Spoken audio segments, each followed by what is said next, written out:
Nabil Bombo Joya, le nouveau roi des Bamoun, se fait déjà des ennemis dans le sérail. Abonnez-vous en activant la cloche de notification pour recevoir la primeur de nos futures publications. Il a refusé l'invitation du ministre.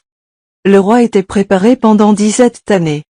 Le nouveau roi des Bamoun s'est attiré les foudres du ministre de l'administration territoriale Paul Atangaji.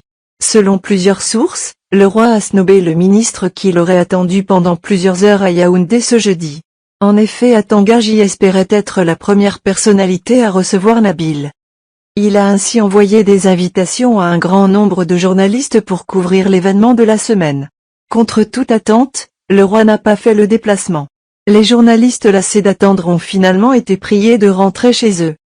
Âgé de 28 ans, Nabil Bombo Joya devait être reçu en audience ce jeudi, 21 octobre 2021 à 11 h, par le patron de la territoriale.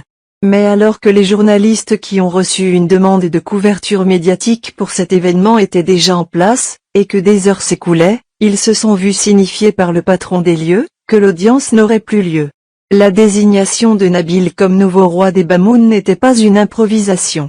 Selon les révélations du journal Jeune Afrique, il a été préparé pendant 17 bonnes années par son père qui lui a montré la quasi-totalité des rouages du pouvoir.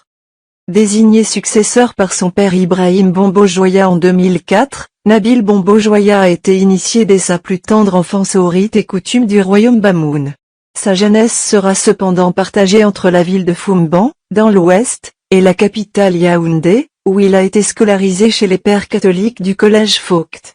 Après l'obtention de son baccalauréat en 2011, il rejoindra la St. John's University de New York, avant de revenir au Cameroun, où il entamera un cursus d'administrateur civil à l'École nationale d'administration et de magistrature, ENAM, à partir de 2016, révèle le magazine. Il faut noter que depuis l'avènement des serpents et le terrorisme du RDPC lors du renouvellement de ses organes de base, le ministre ancien prisonnier se fait rare. Il a honte et veut se servir de l'image du nouveau roi. Veuillez prendre 3 secondes pour liker la vidéo et la partager. N'oubliez pas de vous abonner à la chaîne YouTube, Boudman, sur le site www.camertv.info. À bientôt pour de nouvelles publications.